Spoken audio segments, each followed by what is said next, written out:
All right, so I'm just going, as I press the recording button now, I'm just going to say a few words for the recordings. We're going to upload it later on to YouTube. Just going to just in a few people's eyes, that's all. All right.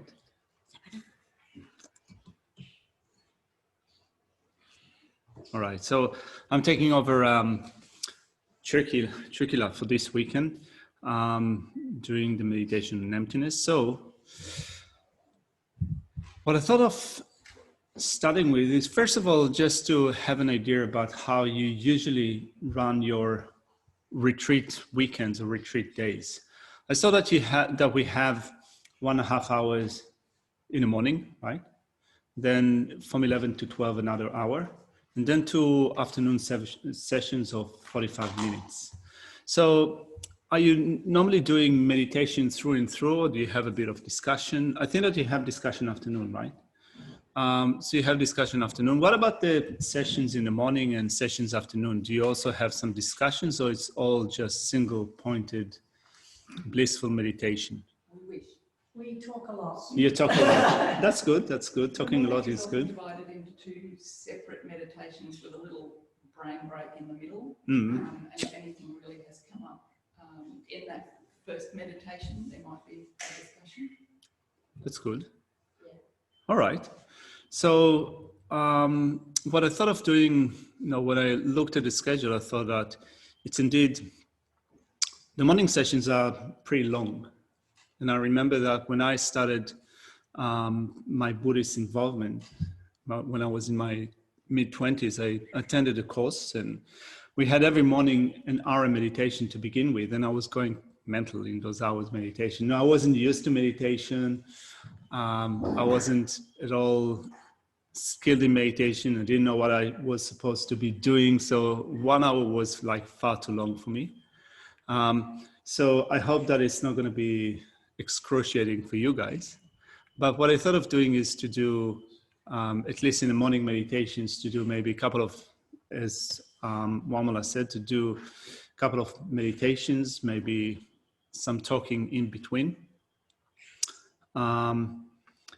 The topic itself is a little bit more involved, I think. Intellectually it's more involved, and I think that it takes some time to unpack the whole topic of emptiness and try to make sense of it. So maybe in the next couple of days, we're going to also have some discussions about it. If you guys have any questions, not only here, but also at home, then let's have some discussions so that we can know better, understand better what to do in a meditation session, but also in between meditation sessions. But what I thought of is beginning with the way that I normally begin my morning meditations at home, which is just by setting my motivation. And it takes me sometimes half an hour to do it.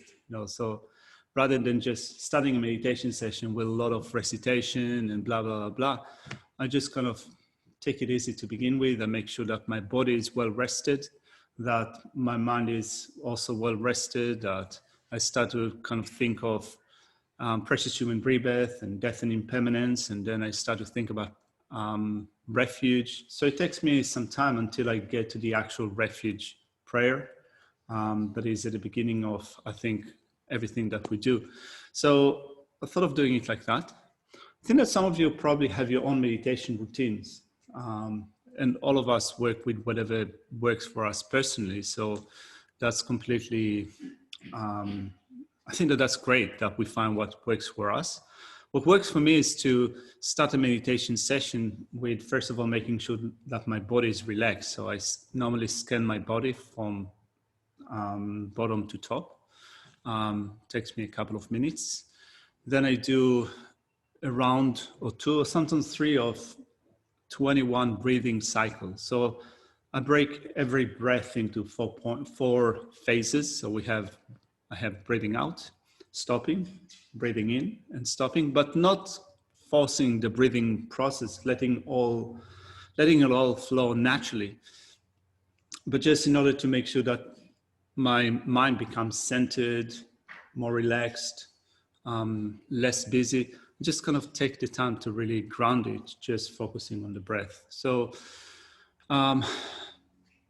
that's what I know. So I scan the body, then I do a round of 21 breaths. If my mind is not settled yet, I do another one. If it doesn't work yet, I do another one until I feel that my mind is totally rested. And then I start with correcting my motivation with, as I said, meditating on precious human rebirth, death and impermanence, refuge. I believe that you've covered these topics before, right? All right. So do you have any objection to doing a meditation like that? All right. You're not going to kind of scold me or be rowdy. All right. We can get rowdy. You can get rowdy. All right. Just struggling to touch with the sound. All right. So my way of speaking is too soft. Yeah? Yeah, I'm just not hearing. Maybe I'm All right. That's why I'm moving closer. The microphone just goes through to the thing. We're not using the sound system where we have. Okay. Yeah, so we're not hooked into the sound system. I'm wondering, we have a portable speaker. Maybe I'll try just, I'll take. Now that's fine. Yeah. All right. All right. If you cannot hear me, then we'll try to set up. Also, we have a portable speaker, so we'll try to do that. It will probably take 2 or 3 minutes to set up. It might reverberate back into Zoom, and we may end up with a Like doubling up. It could end up All right. having an echo. I'm not sure. Yeah, we can try this. Yeah, that's what I meant. The speaker at the base. Yeah. With roadie experience. I would suggest that. All right, let's try this morning meditation, see how it works. And if it's too difficult and too complicated, we'll just set up the speaker and see if we'll see if we can work it out. So,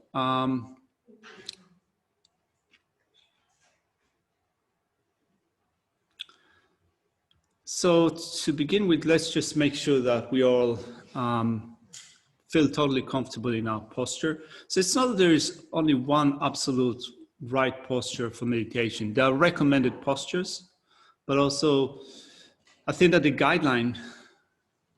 underlying guideline is to find a posture that works for you. So if sitting on a chair works for you, that's perfect. Sitting on a cushion works for you, that's perfect. If lying down in a supine position works for you, that's okay. I normally fall asleep as soon as I lie down, so it doesn't work for me. If it works for you, that's also okay.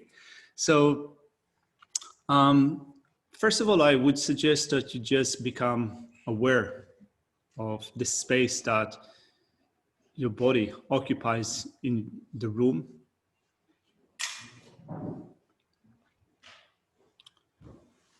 Just get your bearing.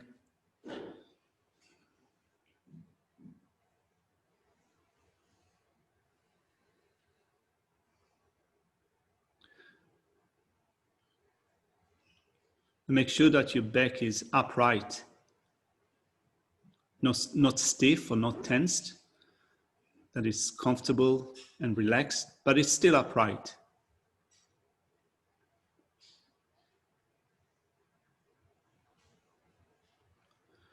And start to bring your attention back to the body. You can sense the hard surface. Your body sitting on the floor, on a chair.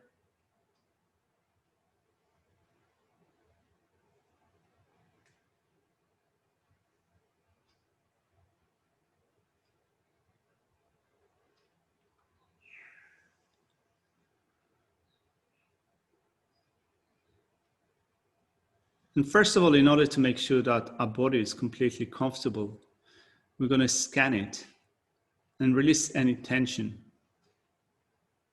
that we find in the muscle, the tissues. So first of all, I would invite you to draw your attention to your feet, to the toes, ankles. And if you sense that there is any tension,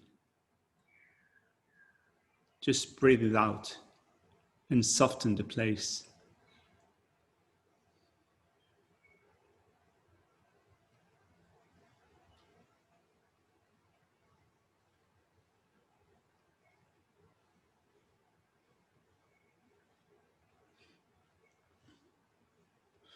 And then shift your attention to the shins.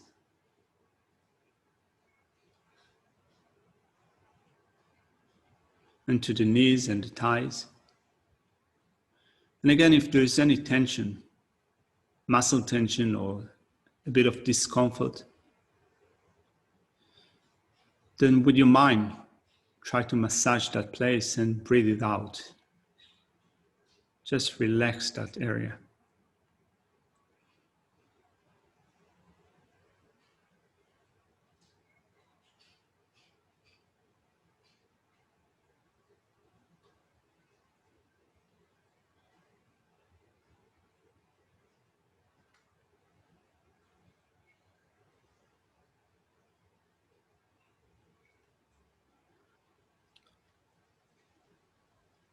Then shift your attention to the lower abdomen.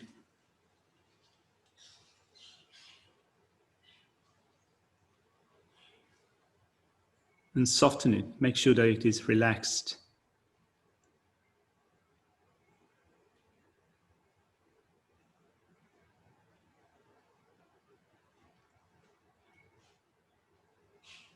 And go up to the chest. Make sure that it is open, not restricted.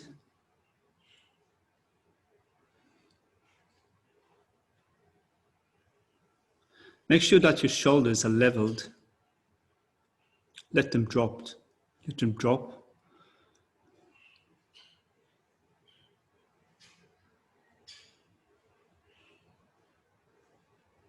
Also make sure that your arms, hands, palms are completely rested.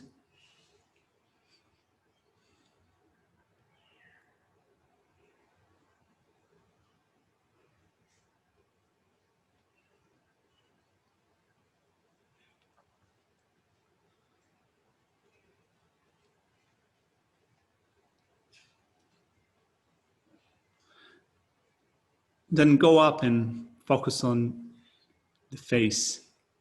First of all, draw your attention to your jaws, to the meeting point, the connection between the two jaws, and make sure that there is no tension. And if you find that it is tensed, just breathe it out.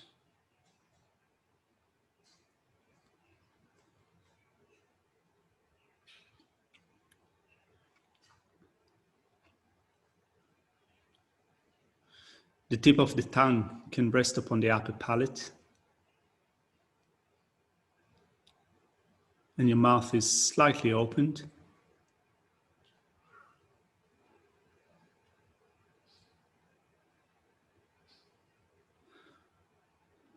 And you can soften your cheeks, your eyes, the eyelids. Normally there's a lot of tension that is accumulated in the forehead. So intentionally, just let it rest. Let it completely melt.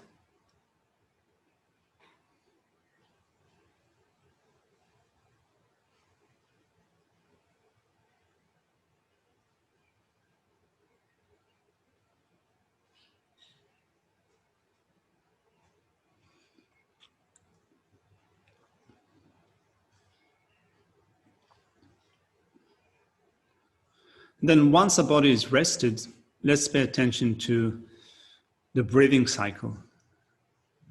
And try to follow a count of 21 breaths. Breathing out, stopping, breathing in and stopping, while allowing the breathing process to flow naturally. Not force it. Just let it be happening all in natural breathing.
And at the beginning of our meditation, we can remind ourselves of having attained a human rebirth with a complete set of freedoms and opportunities.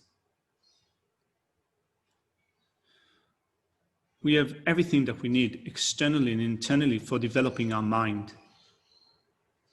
To begin with, we have the external condition of spiritual teachers. We have many spiritual teachers that guide us, teach us.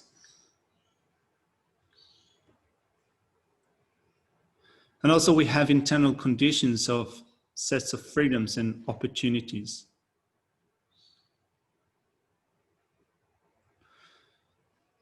We haven't been born in miserable states of existence or in a debilitating situation.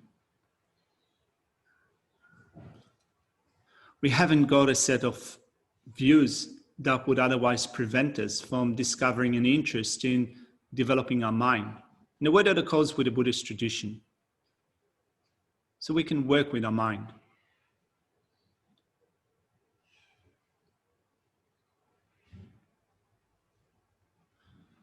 We haven't done severe actions that would also prevent us from developing our mind in this life.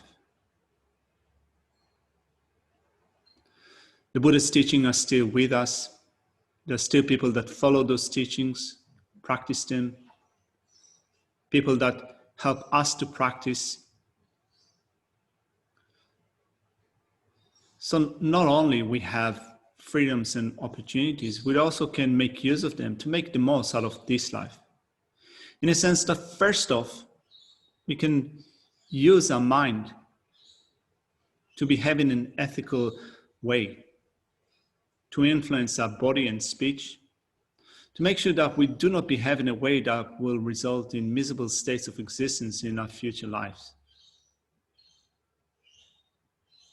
So we can do that.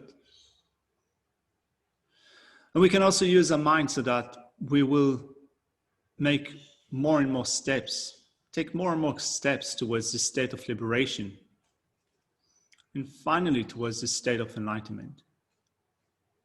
So there's a great advantage in having freedoms and opportunities. I have that. And freedoms and opportunities are so hard to find. When we think about it in terms of numbers, for example, we have a small group of people here with us in this space and a few people with us at home. We're a small group of people that today is trying to make the most out of this day, this month, this year, this life. We have 23 million and 24 million people living in Australia. And how many of them are genuinely interested in developing the mind, pursuing the state of liberation or enlightenment? Maybe a few thousands, a few tens of thousands. Still not even 1%.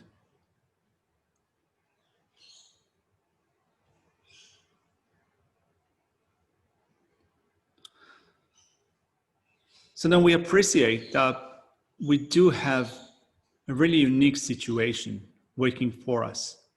We have freedoms and opportunities that are difficult to find, that are of great advantage.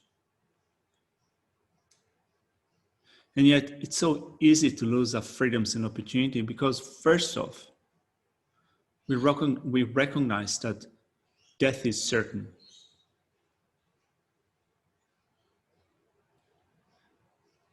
There's absolutely no way that I can avoid death.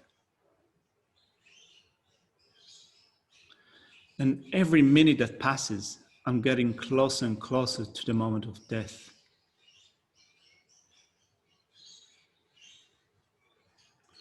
One more day, one more hour, one more minute closer and closer to the moment of death.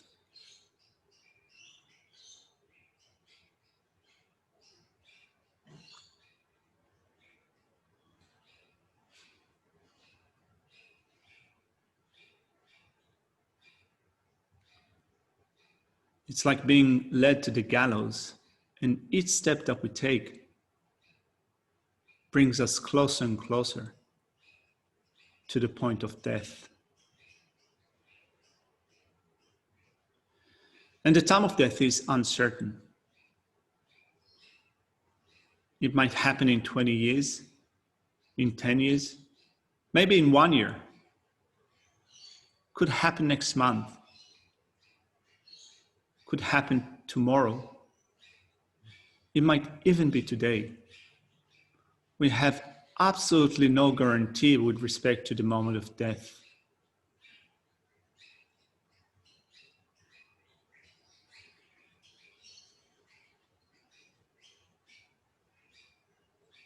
There are so many conditions that can bring about our death. And many of them are just trivial.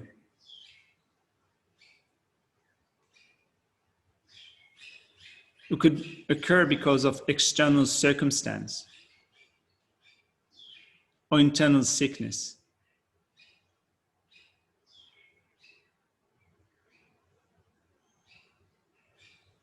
Our body is so fragile.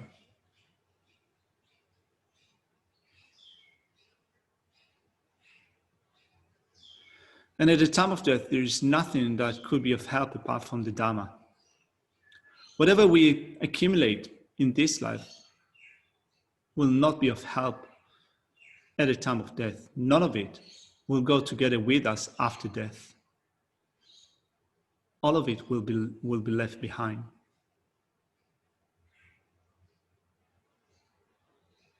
Our friends and relatives will also be left behind, and we will proceed completely alone.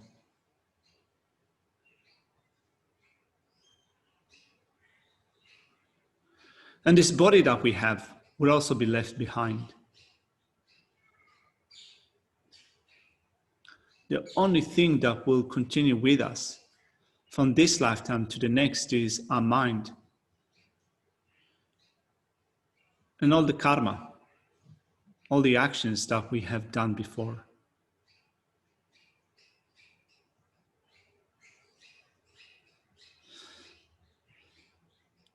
So then we can think, I need to practice the Dharma. I need to make sure that I create positive states of mind, positive habits, positive karma. And I need to do it in this life because I have no guarantee that next life I will have such a precious opportunity again.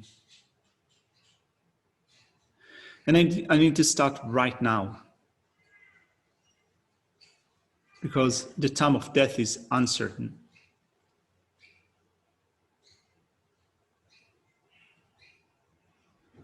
And it is only the Dharma that could be of help in terms of what awaits for me in future lives.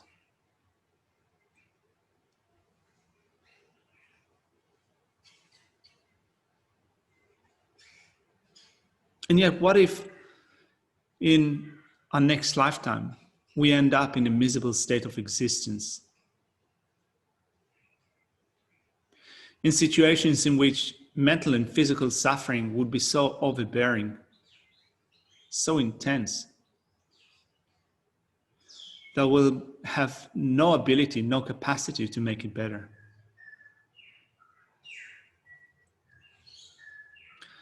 What if we are born in a situation, a state in which we have no ability to develop our mind? No ability to understand the Dhamma. No ability to use language. No ability to meet teachers. How terrible would it be?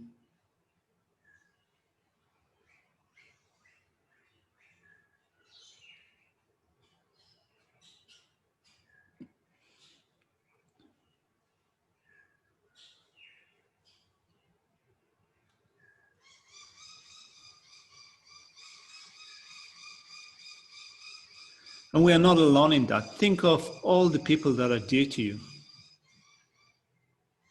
that are dear to your heart. And you can see how all of us are in a similar situation. We have no certainty, no guarantee with respect to what will occur to us in future lives.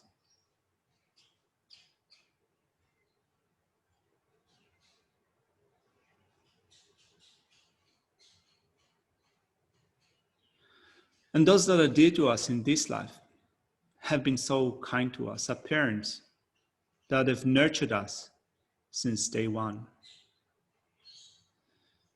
And dear friends and dear relatives.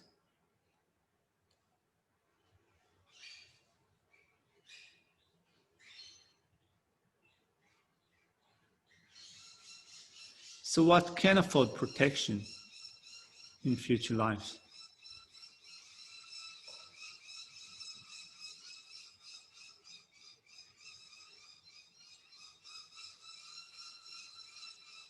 So what can afford protection are the three objects of refuge, the three jewels: the Buddha, the Dhamma, and the Sangha. The Buddha, the teacher that gave us teachings, taught us how to develop our mind, how to become liberated, how to become Buddhas. But the actual thing that can afford protection is the Dhamma. Every positive state of mind that we develop, that will lead us to the development of true paths and true cessations in our own mind stream, that would be our actual refuge. The elimination of anger, elimination of attachment, elimination of ignorance, that would be my true refuge.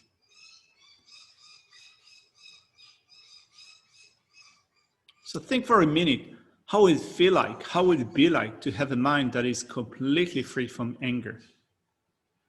There would be no possibility whatsoever for anger ever occurring. How would it feel like, how would it be to have a life that is completely free from anger and hatred?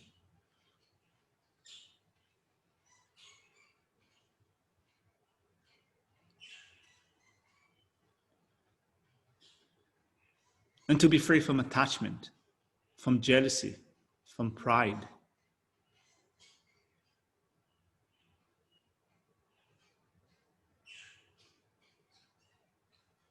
So that would be my actual refuge, that state of freedom.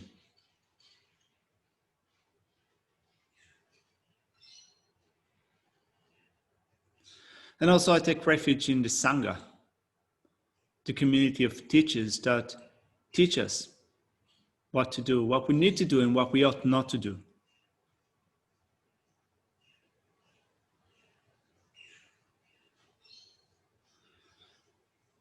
And I do it with a mind that thinks that may I be of benefit not only to myself, but to everyone that is dear to my heart.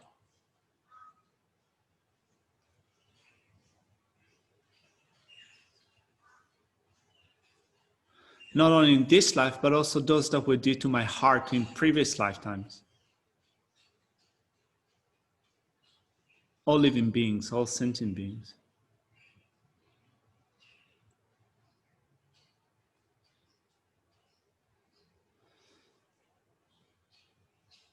And my final refuge in going for refuge would be my own state of Buddhahood. When I myself eliminate all obscurations completely and forever from my mind, that would be my final refuge.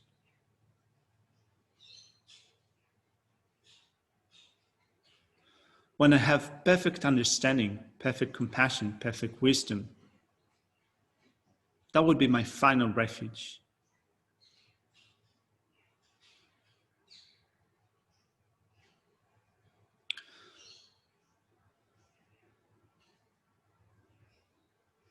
So we can recite together the verse for going for refuge and developing bodhicitta. If you have it in front of you, then you can also read it from the text. To the Buddha, the Dhamma, and the Supreme Assembly, I go for refuge until I'm enlightened. By the accumulations I gather through generosity and so forth, may I become a Buddha for the sake of all. To the Buddha, the Dhamma, and the Supreme Assembly, I go for refuge until I'm enlightened. but the accumulations I gathered through generosity and so forth. May I become a Buddha for the sake of all. To the Buddha, the Dharma, and the Supreme Assembly, I go for refuge until I'm enlightened. But the accumulations I gather through generosity and so forth, may I become a Buddha for the sake of all.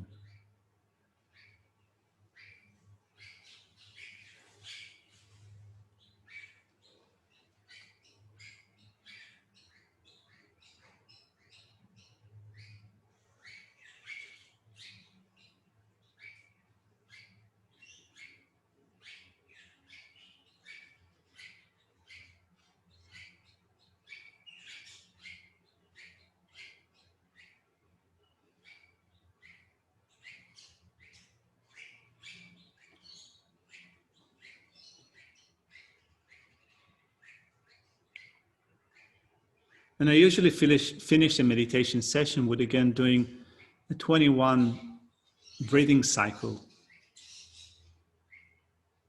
to make sure that my mind is rested and is sustained by the topic of my meditation. So count a round of 21 breaths, and when you finish, you can open your eyes and come out of your meditation session.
So I'm wondering if, were you able to hear me? Any problems at the back? All right. Any questions or comments?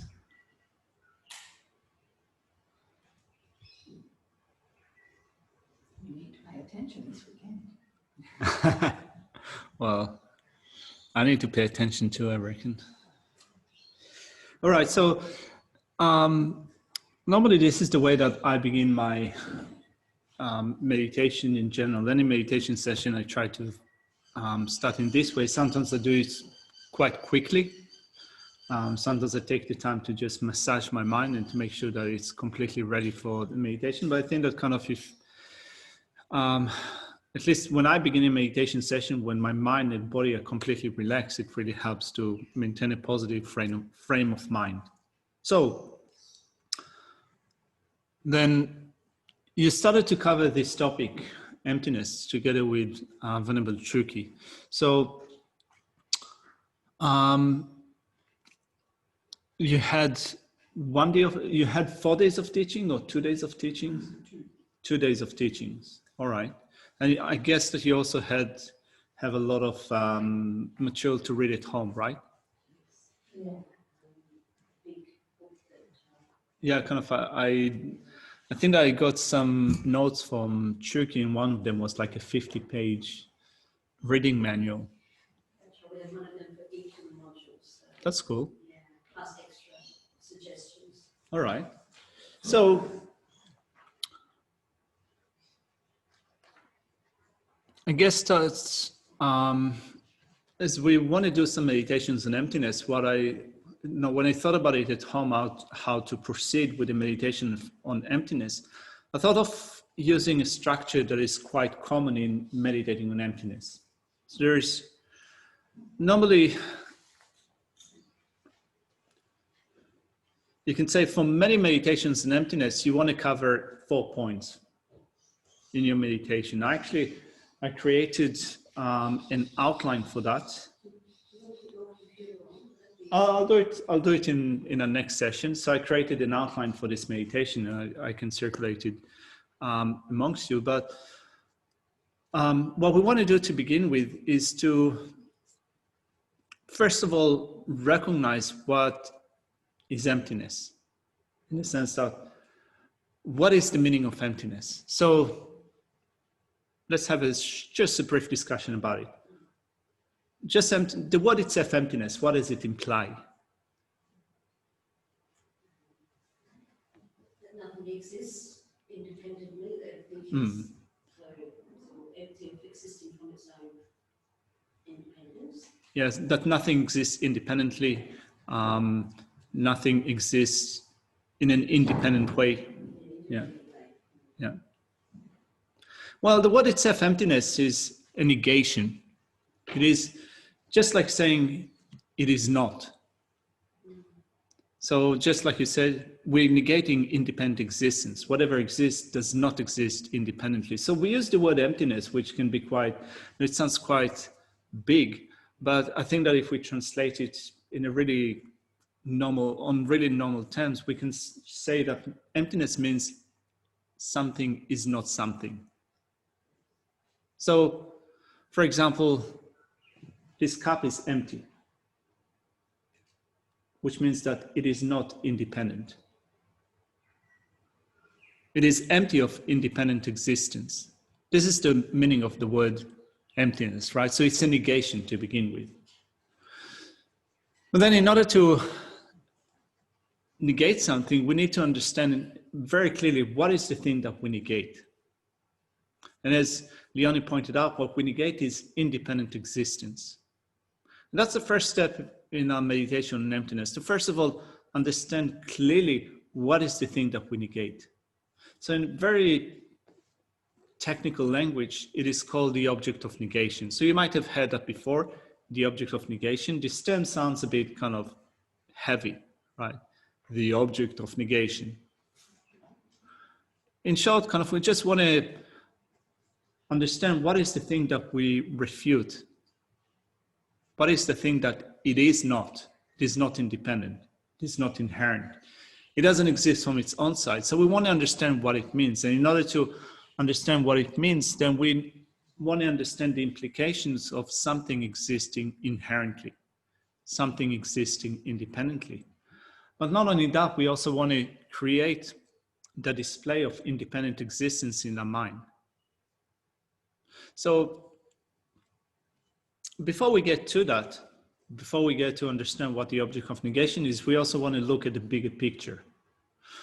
The reason for doing that is that from a Buddhist perspective, we've been going through cycles of birth, sickness, aging, and death, birth, sickness, aging, and death, and again, birth, sickness, aging, and death, since that without beginning and up until now.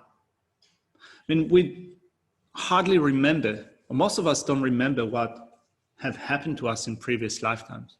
I mean, let alone not remembering what have happened to us in previous lifetime. I think that many of us are not absolutely convinced that previous lifetimes exist and that future lifetimes exist. You know, even for me, you know, I'm a monk.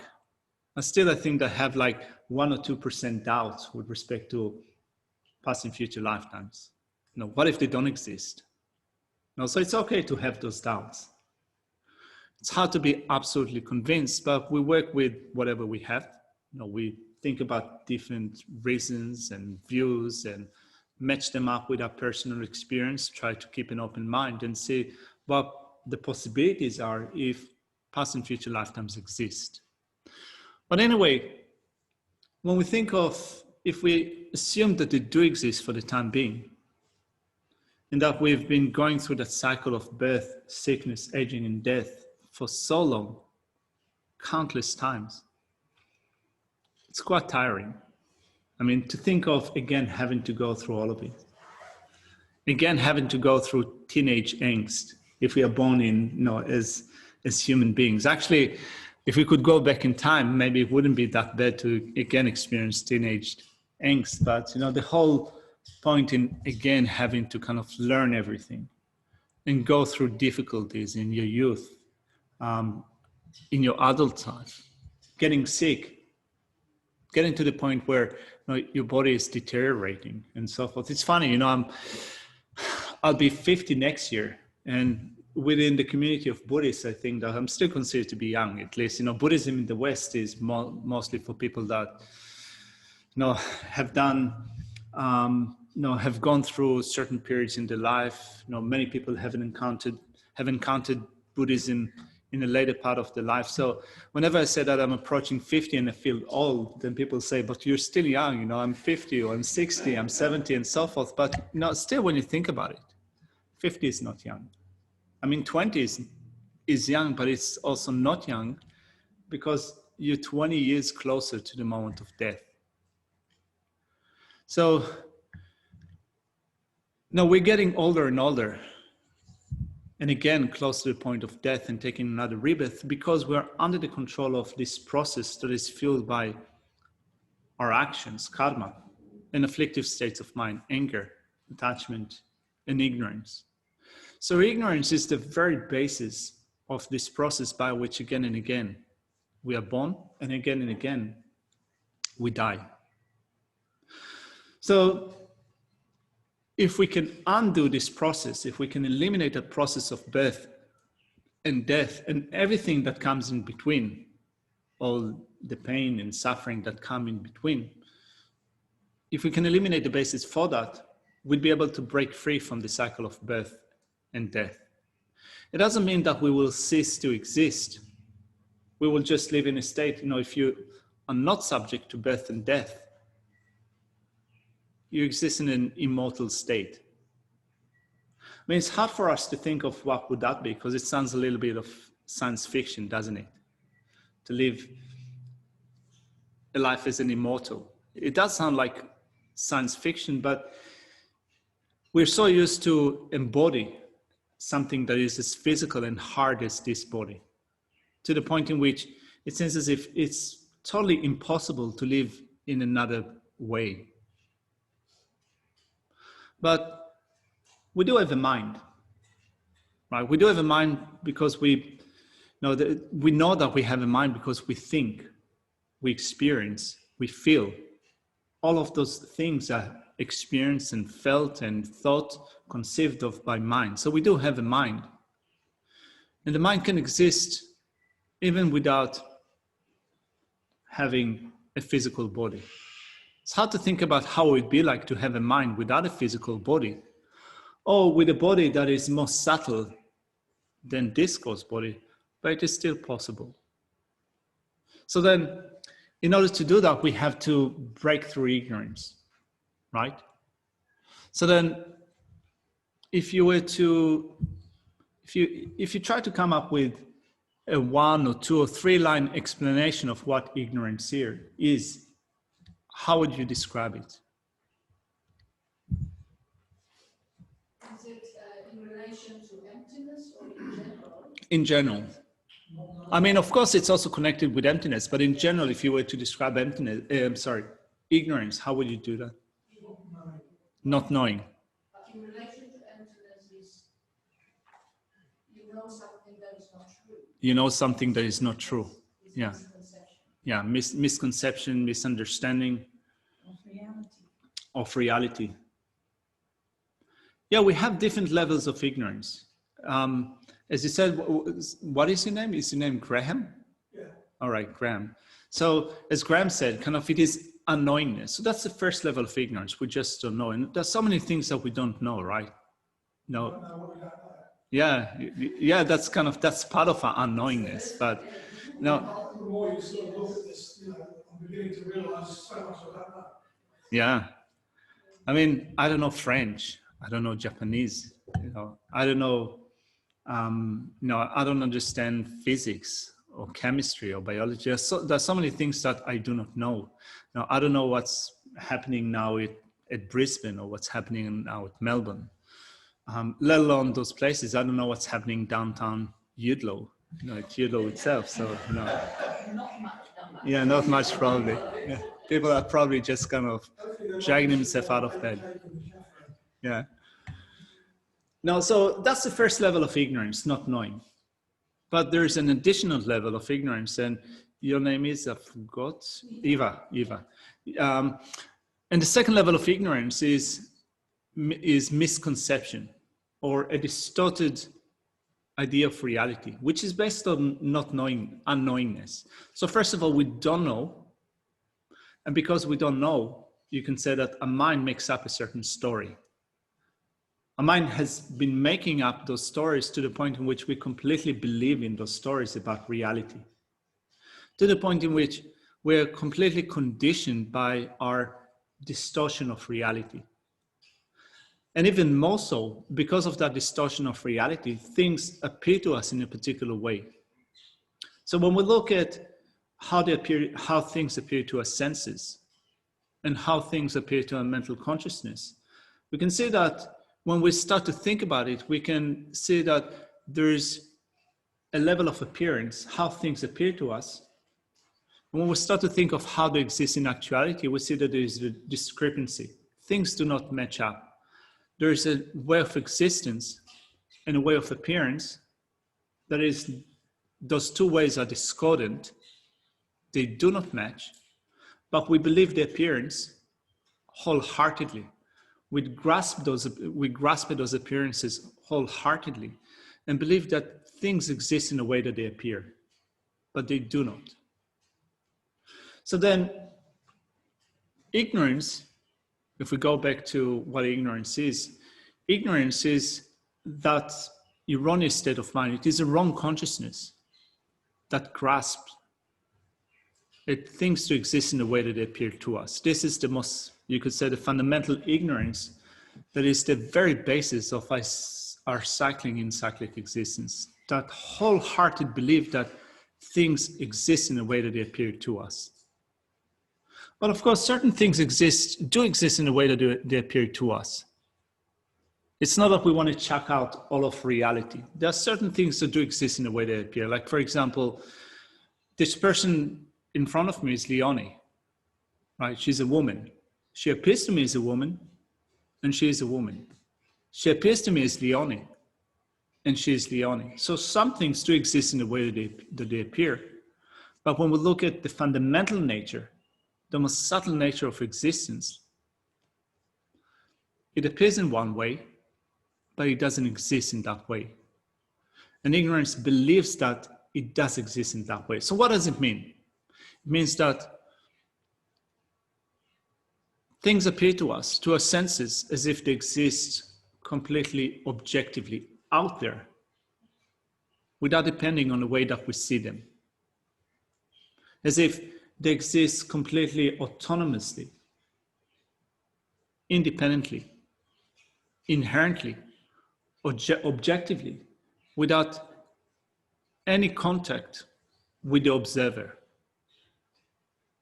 Right? So when you look at me, for example, what you see is a monk, what you see is a man, a monk, a person called Katsun or Yaki. And it seems that I appear to you as if I exist completely outside of your senses or your mind. Even if you don't think about me, even if you don't look at me, I will still exist as Katsun, as Yaki, without any relationship to the observer, to yourself. As if I exist independently or objectively, which means in the object. So there's this lump of flesh here, meat and flesh and blood and bones and so forth. And this whole entity that is called Yaki or Katsun exists here without you observing it. Even if you don't observe it, it will still exist in that way. So that's an objective existence, an inherent existence. Objective existence in the sense that it exists, something exists in the object itself, from its own side. There are many terms that we use in order to describe that. Independent existence, inherent existence, true existence, existing from its own side, existing by way of its own entity, existing by its own unique mode of subsistence and so forth. There are many different terms and some of them are quite big, and as soon as you as you hear those terms, your mind becomes really heavy because they seem so obscure. But what it means basically is that things appear to us as if they exist independently, in and of themselves, by their own power, without any relationship to the observer. If things exist in that way, they exist independently. And this is what ignorance believes in, that things do exist in that way. And that is the very basis for our cycling in samsara. So if we were to break free from samsara, what we need to break free from is ignorance. So how do we then break free from ignorance? It is through meditating on emptiness. So as I said before, emptiness is a negation. So we want to negate something. So just to illustrate that, many years ago when I was still living in Israel, I was working with a person in Australia that was called Alex. We were working abreast for a year, sending email back and forth. It was on a computer project that I was involved with, and I always assumed that Alex was a man. For more than a year, I've been communicating with that person almost on a daily basis. I just made an assumption that Alex is a man. Yeah. So she tricked you. She didn't, did she? Because it was from your side. Yeah, I just assumed. Yeah. Then we met one day in Berlin, in Germany, in a conference, and then I found out that Alex is a woman and not a man. So then I had ignorance with respect to Alex.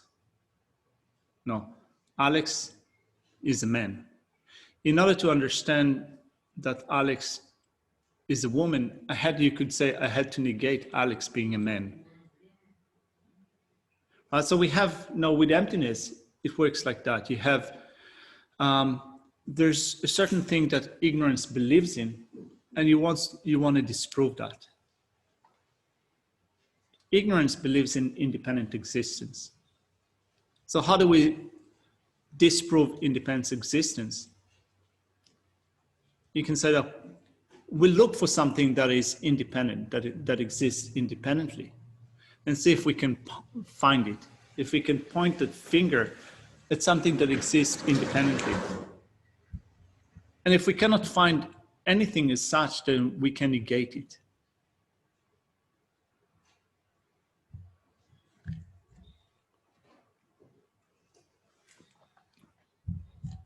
So, any questions? So that means doesn't exist? No, it means that it doesn't exist in that way. Like, for example, now if I negate Alex being men, I don't negate Alex, I just negate Alex being men. What I'm left with is Alex being woman. Now, assuming that Alex is a person, is a human being. So if I negate it being a man, what I'm left with is it being a woman. I mean, of course, when I bring up this, just this analogy, of course, you can find loopholes. Now we live in a world that is kind of gender fluid. So you can, I think, say that what if they're asexual, or they don't have gender, and there's a situation like that. But we're just using an analogy to illustrate that. Often you find yourself in a situation where something can exist in one way, or the second possibility is that it doesn't exist in that way. It exists like that, or it doesn't exist like that. Those two things are directly contradictory. So if you refute one option, you're only left with the other. Like, for example, if I say, from amongst the two, Graham and Eva, it's not Graham, right? From amongst the two, Graham or Eva, it's not Graham. It can only be Eva. So if you have two options, you negate one of them, you will be left with a second. So with independent existence, what we're checking is whether something exists independently or whether it exists independent on something else. So is anything, that means everything is dependent, but nothing is independent. Exactly. So, in fact, when you look at reasons for proving emptiness, which means that things do not exist independently, there are different reasons that we use, different processes that we can use, different meditation techniques that we can use in order to prove that things do not exist independently. One of the reasons that we're using is the reason of dependent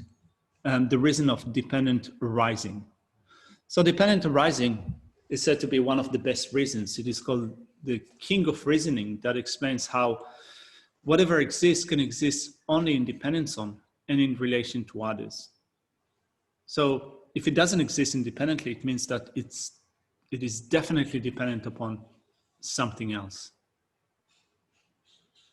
Can we say there has to be something, some concepts which are misconception before we can negate it? So this comes first. There are some misconceptions, some objects that doesn't exist the way we think it exists, to exist first, and then we are able to negate it. Otherwise, there's nothing for us to negate. Yeah, so what you're saying, and I'll repeat it also for the recording, and sorry for the people at home, because maybe not all of them hear what we say here. So you're saying that, does it mean that in order to negate it, first of all, you need to have a misconception with respect to it? So you begin with a misconception with respect to a particular thing. Only then you can go on and negate it. So you can say that, if I paraphrase what you say, you need to understand what the misconception is. You need to recognize that there is a misconception. You need to understand what the misconception is and how is it wrong with respect to reality in order to be able to refute it. Is that what you're saying? Yeah. All right. Yeah, I agree with you.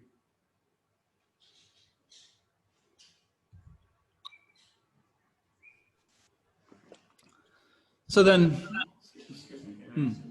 So you're talking about negation. What about the negation of negation, which would be to see things already dependent, so you don't have to negate anything. You start with that vision of negation of negation of negation.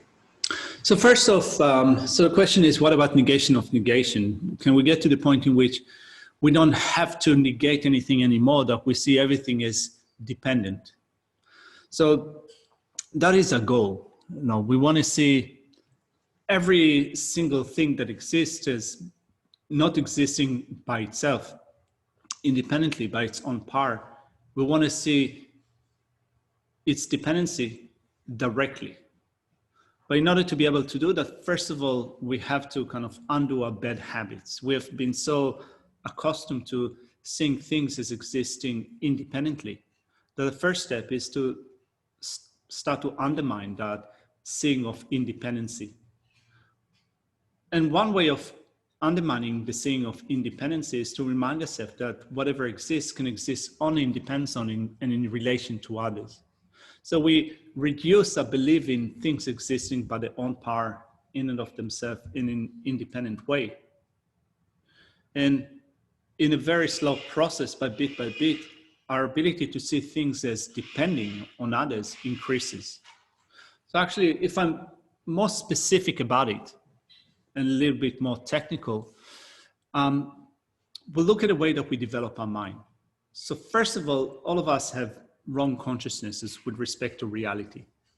And that, as I said, we have ignorance that believes that things exist in a way that they appear to us. There is an independent existence, objective existence that appears to our eyes, ears, nose, tongue, and so forth, but also to our mental consciousness. So first of all, we start to raise doubts with respect to, do things exist in that way, or is it possible that they do not exist independently, objectively? Then we start to think of different reasons, analyzing reality. And we develop what is called a correct assumption. We have a correct assumption with respect to reality. Things do not exist independently. They are highly likely to exist in dependence on and in relation to others. But we still continue to think about it until we realize it. Now, to realize something means that you have come to realize it to the point in which your mind will not go back. You've removed all doubts to the point in which you can say that your mind becomes incontrovertible with respect to reality. Incontrovertible meaning that you've realized what it is. Even if I try to convince you that it is not like that, your mind is not going to go back from what you realized. But it's still a conceptual realization. It is a thought. Like, for example, I could say that, no, today's Saturday, right? We know that today is Saturday. You open your, you look at your phone, you look at the internet, you pick up a newspaper. All of those different things tell you that today is Saturday. If I try to convince you that today is Monday, you're not going to believe me. Your mind has become incontrovertible with respect to today is Saturday. Right? So this is a conceptual realization. Of course, it needs to be based on reality, based on the facts. We do believe sometimes firmly in things and other people cannot convince us otherwise, but it doesn't mean to say that they're necessarily right. No, like for example, if you think that if you think of racism, someone that is kind of has a racist view, deep racist view, even sometimes, or someone that believes in a certain conspiracy theory, even if you try to convince them otherwise, some people become just more entrenched in what they believe. It doesn't mean that they've realized it. Just mean to say that probably the level of ignorance is really deep rooted. So to realize something means that it needs to have a valid basis. You need to have the right reasons. You need to have the right understanding of reality for it to be realized. So that's the first level, conceptual realization. But then when you think of the way that our eyes, ears, nose, and so forth work, they do not think, they do not have conceptions. Our eye consciousness is directly meeting an object, is seeing something directly. So we can also see reality directly, but it requires a lot of effort, a lot of meditation. It will happen in a long time in the future. It requires a lot of meditation and acquainting a mind with phenomena not existing independently. But at some point, a mental consciousness can become a direct perception of reality without having to think about it. It will see reality barely or nakedly, just like our eye consciousness sees all of you here today. So that goes back to your question. No, can we see things rather than empty of inherent existence? Can we see things as existing dependent on others? So we can see them. It requires more effort, and we can even see that directly. But that will come later down the track. First of all, we have to negate, to kind of bring down the sense of ignorance that completely believes that things exist objectively. Does it answer your question? So I wanted to kind of to bring that up because in a meditation on emptiness, the first step is to understand what is the thing that we negate, independent existence. And one way to construct that independent existence, the way that it appears to us, is to match it up with our personal experience. So to begin with, when we look at everything that appears to our consciousness, to our sense consciousnesses, our eye, ear, nose, tongue, and so forth, everything appears to them as if they exist independently, outside of those senses, in a sense that they appear as if they're not connected to our consciousnesses. Like when I look at all of you, there's not even a slight appearance to my eye consciousness as if I can see you just because I have an eye consciousness. That there is a connection between my eye consciousness and you. It totally appears to my eye consciousness as if you exist outside of the realm of consciousness, as if you exist independently. But also, even more so, there is that appearance to our mental consciousness.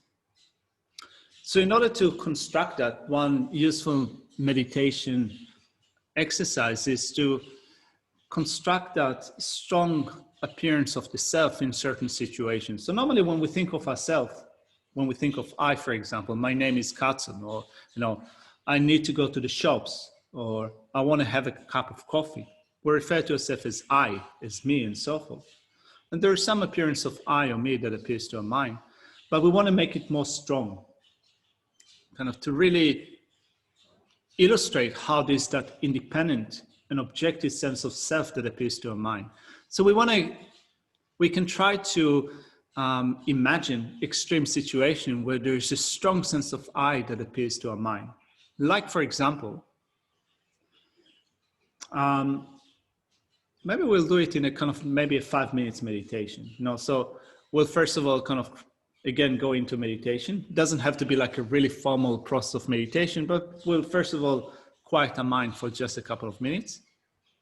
Then I'll say a few sentences, a few things, try to construct a certain experience, and then to assess how the I or me appears to our mind when you try to imagine that situation.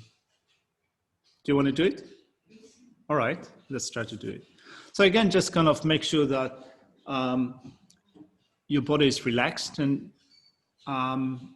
making sure that the body is relaxed is in order to make sure that our mind is also going to be relaxed, not too all over the place, but also not too lethargic. But it just that our mind just feels comfortable within the sphere of the body.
And then think that you find yourself sitting at a cafe. It can be here at Chinmeric Institute on a weekend day. The weather is pleasant. It's not too hot and not too cold.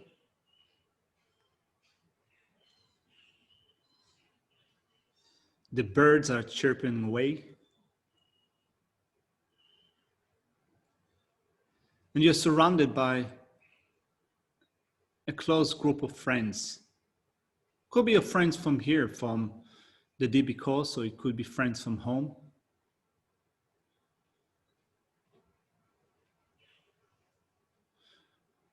And imagine that the cafe is quite full. Maybe there are 20 or 30 people sitting at a cafe.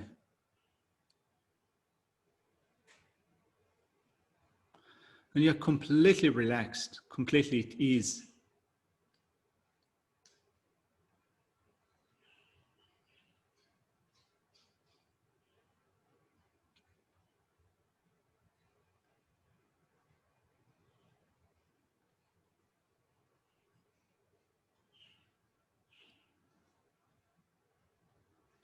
And then think that from the corner of your eyes, you see me coming down the stairs and approaching the entrance to the cafe.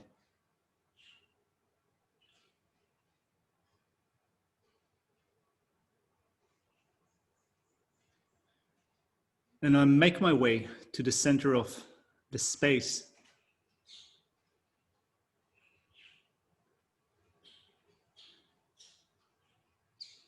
And I ring the bell in order to get everyone's attention. So all discussion is being completely cut. Everyone goes silent. And then I point my finger at you. And I blame you for putting your hand in the till in front of everyone. So everyone is now looking at you. And your immediate thought is that I did nothing wrong. It wasn't me.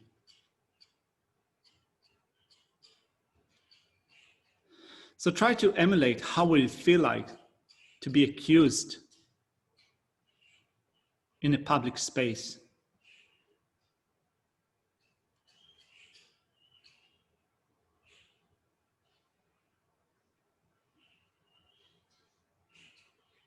There is fear and confusion, maybe anger that is coming up. So first of all, try to emulate that feeling. And then with another part of your mind, try to assess the way that I or me appear to your mind. That strong sense of self when you've been accused of something that you haven't done. I'm not a thief. I did not take that money. So maybe spend a minute or two or three just trying to assess, to see the way that this I, me, appear to the mind in this extreme situation.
first off, does it feel like a solid sense of self?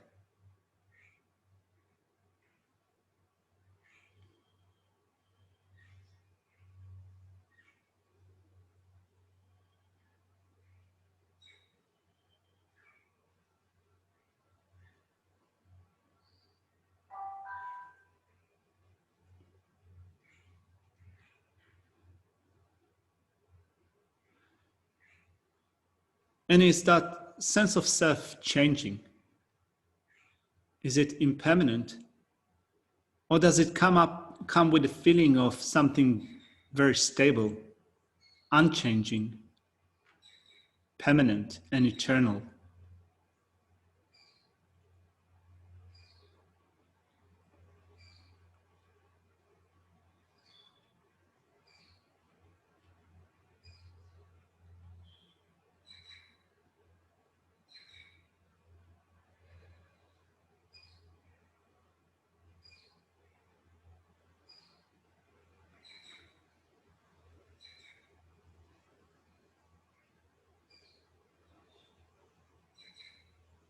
Does it feel like having different parts? Or this sense of I or self that we have is completely indivisible? Like one block, one lump of I.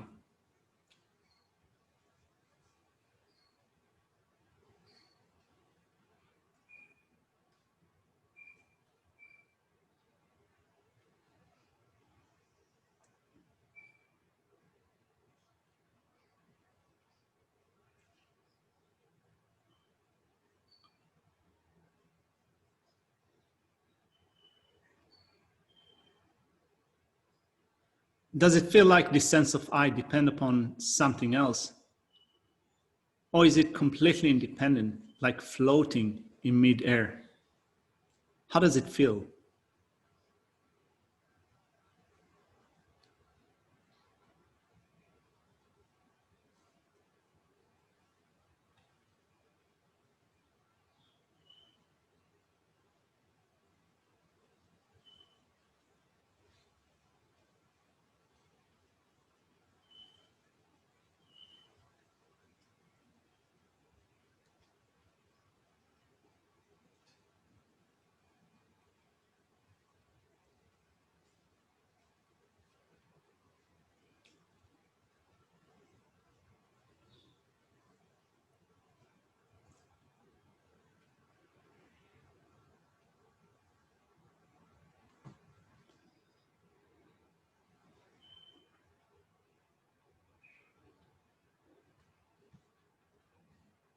All right, I think that's enough with this meditation exercise.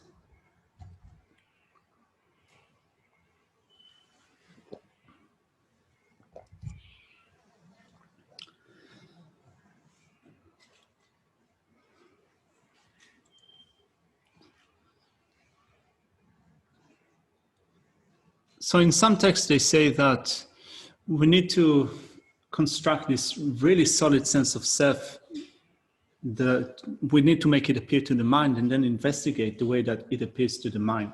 So we do different things throughout the day, right? So we have conversation with friends, we think about ourselves or our future plans or what have occurred to us before, and we always have that point of reference, me or I and so forth. Sometimes it is not very stated, sometimes it is overly stated, but we don't often meet with those extreme situations where we're being accused, for example, in a public space to have done something, to being a liar, being a thief, and so forth. Or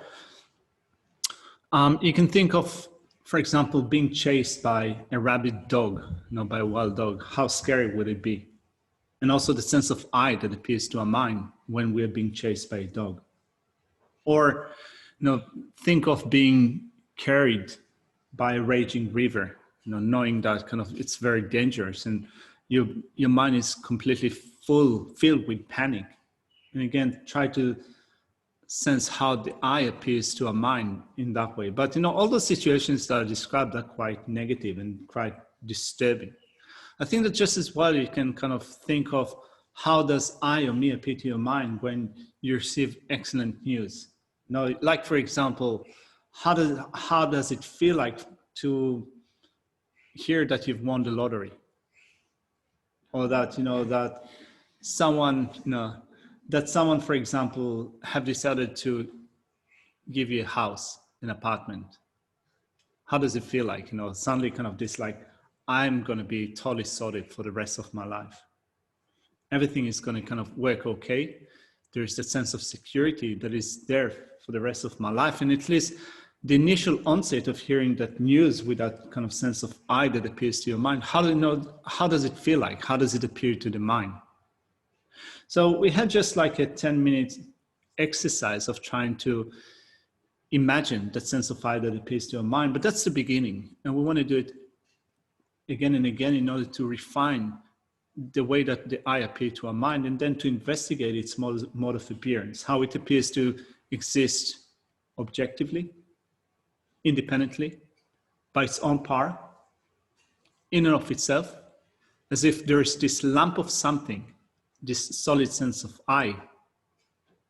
It doesn't have like a particular shape or form, but it still feels like, a lump of something, a lump of I that exists independently.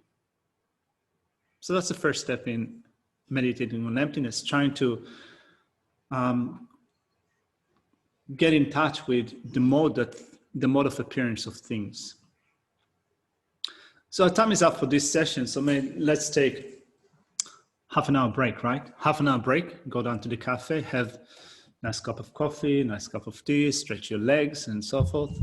And we'll meet again at 11 o'clock. Before we leave it here for now, by the way, tomorrow afternoon, I need to translate for Geshe Sutrim for a general meeting at Chinrezig Institute. So there is some time conflict. I think that it is likely that we'll have to finish tomorrow around lunchtime because of this other commitment conflict. So I apologize for that.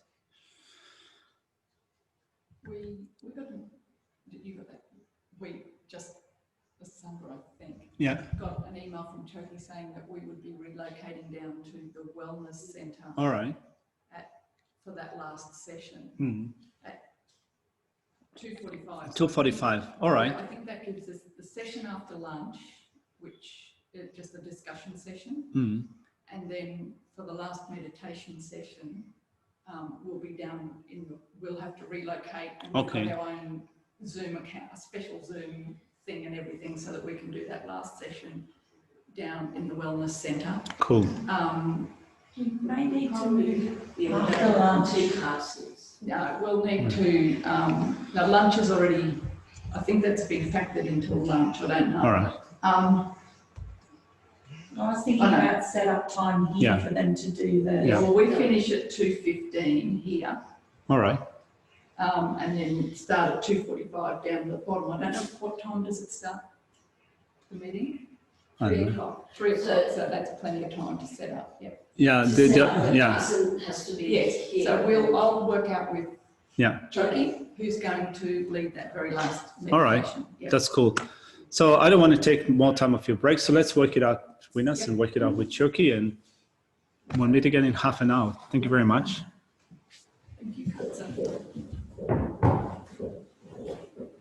We might turn the recording off.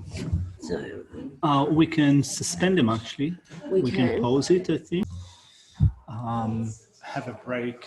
Yes, I think so. So we can do that. We can do that. Yep. Did you want to set your computer up though, or you?